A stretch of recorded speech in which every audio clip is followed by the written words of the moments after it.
let's look at why talent is so high on people's agenda. Why is it that we care so much about having the right people? And I think it's because of the work that really makes a difference today. The most important work today in almost every industry, certainly in the media industry, and I've had the opportunity to work with a number of the largest media organizations like Hearst and Disney and ABC's divisions and so forth. I think the most important work are the kinds of activities that I've shown on this slide: innovating, curating, thinking kinds of activities. In fact, when I group them together, I call them mobilizing intelligence. And I would argue that these activities are the essence of work today. This is now. But the problem is many of our organizational practices are based on old assumptions. They're driven out of another time period. And so we're having this conflict between the work we need to do and the assumptions we have about how we should structure and run organizations. And that's really leading to this talent crunch. Let me just contrast this quickly with another era. Back in the 1900s, when success was dependent on companies being able to make a lot of stuff very efficiently, we worried about things like cost and scale. The practices that the smart leaders of that time developed were frankly brilliant. They came up with ideas like, let's just have a few people at the top come up with the ideas and we'll cascade them down the organization. We put a lot of emphasis on utilization metrics and we drove for efficiency. We had bureaucratic structures, so lots of different committees could weigh in on every decision. We didn't want people to go off on their own, so we put many, many rules in place. And frankly, underneath it all was a little bit of a competitive with our customer viewpoint. If we could just get a little more than our customers, a little more than our suppliers, that win-lose philosophy would get us ahead. Now, here's the thing. If we still lived in a world where scale and efficiency were the two most important things, hey, these practices are perfect. They're exactly what we should do. But in a world of mobilizing intelligence, these practices actually kill what we're trying to do. And these practices are particularly harming our talent abilities. If you want to mobilize intelligence, you have to have very different structures, cultures, processes, leadership approaches, etc. So with that introduction, let me share with you some of the assumptions. So the question is, if the most important work really is mobilizing intelligence, which I believe it is, what assumptions do we need to rethink? Here's my top 10. The first one is that ownership is the ideal way to go. Now, ownership does offer a lot of things. And by ownership, I'm also including full-time employment. So it's owning our assets, employing our people full-time, having control over all those things. And the idea is it will lower costs, it will ensure quality.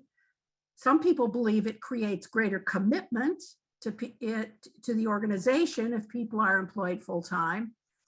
And as I said, control. Frankly, this assumption was true in an industrial world, but it's no longer true today. Today, the most important thing is flexibility and agility, the ability to respond to the kinds of changes that are going on.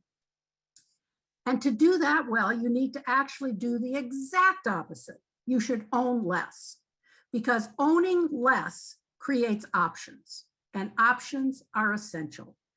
Options are what give you the ability to change quickly and the flexibility to coordinate just what you need when you need it. So one of the things companies must be doing is creating a network of assets. And by that, I include people, some of whom are employed full-time, some physical assets that are owned, but a lot that are accessed in a variety of other ways. From the people side, you want to use a wide variety of work arrangements, not all full-time, some, yes, absolutely, but arrangements designed to tap into as many segments of the workforce as possible. There was an article I saw just this morning about the proven benefits of employing part-time moms, stay-at-home moms, and the great benefits they provide to the workplaces that they're part of. So tap into every pocket of the workforce and assemble your teams on a fit-for-purpose basis. Customize it to every task. The second assumption that's no longer true is that we ought to cluster our work into specialized units. We've done this for a long time. We have a human resources department, a finance department, a distribution department, etc. And again, specialized units were brilliant in an industrial era. They're efficient. They promote standardization. They allow us to keep people in line doing just what we want them to do. And if people stay within those specialized pods, the vertical career paths that result build deep expertise. But this isn't what's important today. Much of the work we do today is much better suited to project organization, multifunctional projects where we pull people from different parts of our organization, where we increase the adaptability, the ability to do work in flexible ways, and where we increase exposure to new ideas because we're bringing new people into the team on a regular basis. Projects allow us to optimize resources for each task. So work should be organized around projects. The functional units become, in a sense, kind of a maybe home base, but they're not where the work gets done. Here's the third thing that's not true, that fair pay is based on time worked. We've lived with that one for 100 years. We've thought that we had to figure out how many hours people put in. And then we spend a lot of time trying to maximize the efficiency of those hours, looking at utilization as a unit of time. That's just ridiculous in today's world. This assumption is absolutely not true. We should be paying for task, not time. We should draw lessons basically from the craft industry. If you think about this woman who's spinning silk, nobody's going to ask her how many hours she spent spinning that silk. They're going to pay her for the quality of the silk she produces. And that's how we should be paying people today. We should assign an economic value to every project and then judge how well people do it, the quality, which can include timeliness. Is it done by the deadline we need it? But not elapsed time spent. That's just a silly metric today. Here's a fourth one, that the person who gets to assign who does what is the manager. Again, something that worked for us for many, many decades. And lately, we've been adding something to what we ask these managers to do. Yes, you should assign people work, but we want you also to try to create a little work-life balance, be sensitive to people's lives, etc. But we know everyone has to pay their dues and everyone has to take on some dull tasks some of the time. And we don't want people moving around too much. They should stay in their role until the manager decides it's appropriate for them to move. Well, this one kills the talent management in today. In fact, I would say if there's one of these assumptions that is behind the mass exodus, it's around these kinds of things. People don't want managers to assign work to them. The reality is the most important work today is only going to happen if individuals care about the companies they're working for and choose to invest their brain power, choose to think. I would say bottom line is an individual's willingness to invest that discretionary effort to go the extra mile is what's going to make or break your success. And you have to accept that. The humility to accept the fact that you can't save the day, that the people around you are going to have to pitch in and give their best effort, is at the core of accepting what it means to be a leader today. So that means basically people have to choose work that they think is interesting. Now, you may think it's very interesting, but if I don't think it's interesting, I'm not going to put my best effort into it. People invest their best in tasks that they perceive as challenging, important, or relevant. It may be something they want to learn. It may be something that fits with their hobbies, but it's something they want to do. They get up in the morning wanting to do it. I encourage organizations to allow people to bid on assignments. Now, I will say bid, not select, because obviously some people may not be qualified for something they would like to do, but you at least must ask them. Create a system where people can bid on work or projects based on their personal priorities and preferences. You don't have to ask them what those preferences are. Just let them tell you which projects they'd like to do. Their criteria may be the degree of time required. Some people may choose easy projects. Some people may choose hard ones. It may be the skill they think they develop, the area of knowledge they would learn about. And if you get with what I've said in an earlier assumption, if you start to pay for project, it could be the compensation that the project offers. I could bid on ones that either pay more or less, depending upon the amount of effort that I want to put in. And by the way, as a leader, just forget about managing work-life balance. If nothing else, it's insulting. I don't want you managing my work-life balance. I want you to give me choices, and I, as an adult, will make my choices. It's none of your business what my work-life balance looks like. So get out of that role. Here's the fifth assumption, the hiring process. We've had hiring processes where we've been told for years that we have to create the most attractive possible process. So candidates will just be attracted to us as a company, and they'll be willing to sign up at the end of this hiring process. We also have spent millions of dollars developing assessments and figuring out ways that we can try to figure out if they would fit into our organization. So good processes have included managers assessing whether candidates would fit. And they've painted very optimistic pictures. We wouldn't let people talk to candidates if we thought they were going to say anything negative about the company.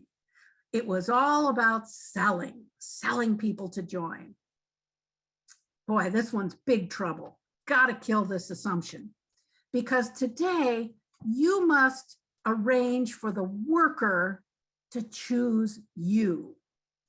Meaning is the new money. That's what they care about. They want to know, what kind of a place are you in your heart? Am I going to like this organization? So tell them what it really means to be part of your organization. And frankly, go so far as to scare away people who wouldn't like it. If there's something about your organization that people wouldn't like, tell them right up front. And if they don't want to do it, they shouldn't come, because the worst thing is to get somebody all onboarded and have them find out that the work is not something they would enjoy. You want to force people to opt in consciously. I had one media company speak to me about a situation where young people were rebelling because they were being asked to work 24/7.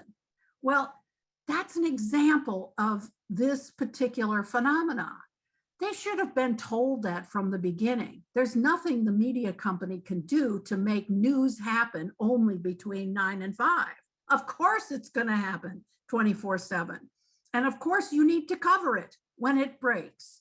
So making it clear to people that they're signing up for a 24/7 kind of on-call capability is something they should have done right up front in the interview process and gotten people to opt in before they took the job. This is one of my personal heroes. This is Peter Drucker. And I've heard him speak many times. I heard him speak, he's deceased now. But One of my favorite lectures that I heard him give was speaking about how much he learned from the pro bono work he did with volunteer organizations.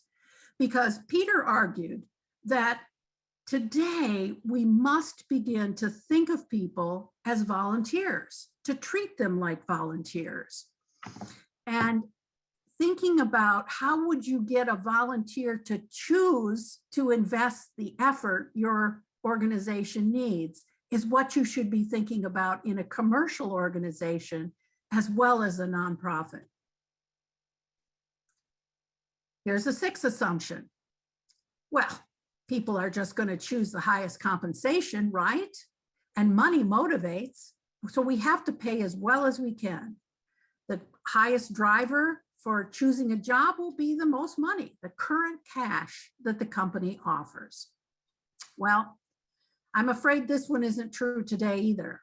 Obviously, people want fair and equitable compensation, but I would argue the most valuable thing you can offer is what I would call long-term employability.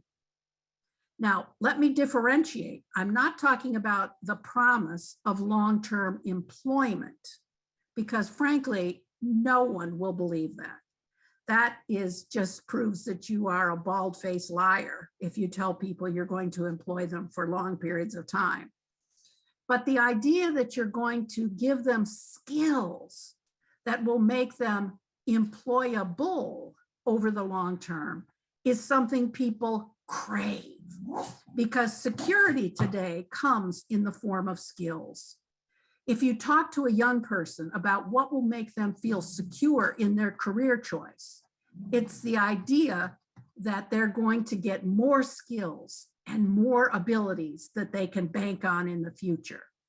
So promise to increase people's commercial value and emphasize that you're building future human asset.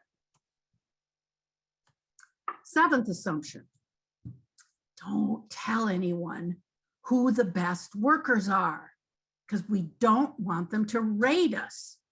So this idea that the identity of our best employees is a valuable secret, and it's important to limit turnover by making it difficult for competitors to figure out who we value and who has the skills, because that would enable them to rate us.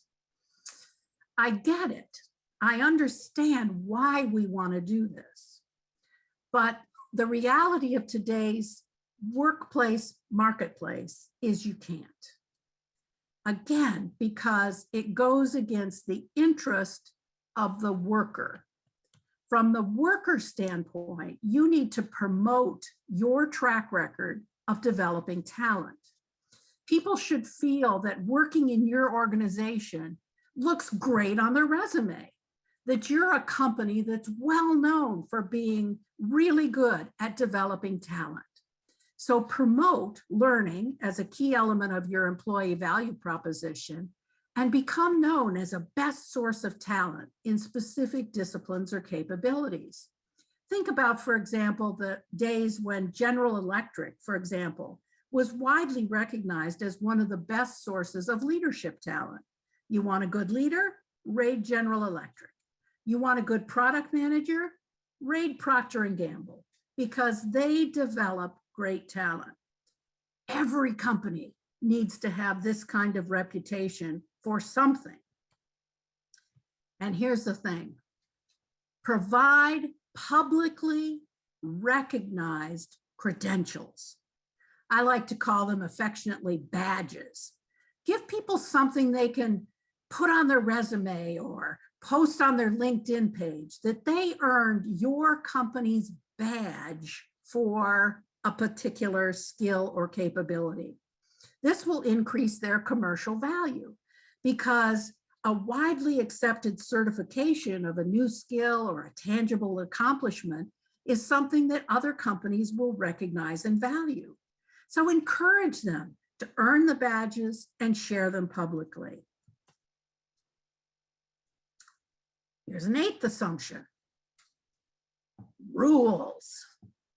We've always thought that rules were important. They're essential, in fact, to make sure everyone conforms to our chosen business approach. It's important that everybody's on the same page. And frankly, in general, we don't want people doing things their own way. That's not how it's done. We got a way.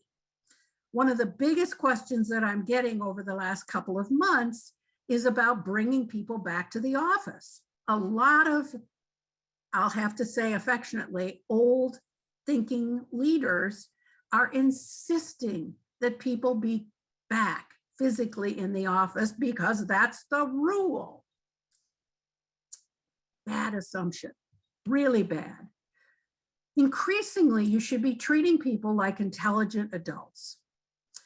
And you should teach them simple rules to help them make good decisions. So let's take the coming back into the office. There are good reasons to come into the office. And so talking with people about when you're in a situation where you're doing this kind of work, it would make sense to be in the office for the following reasons. That's a helpful thing.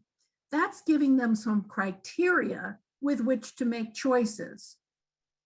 You should also be teaching the logic to investigate new issues or the shortcuts that you think are acceptable to make, and teach them certainly what is so important to your company that it's absolutely essential to your brand that it be done that way.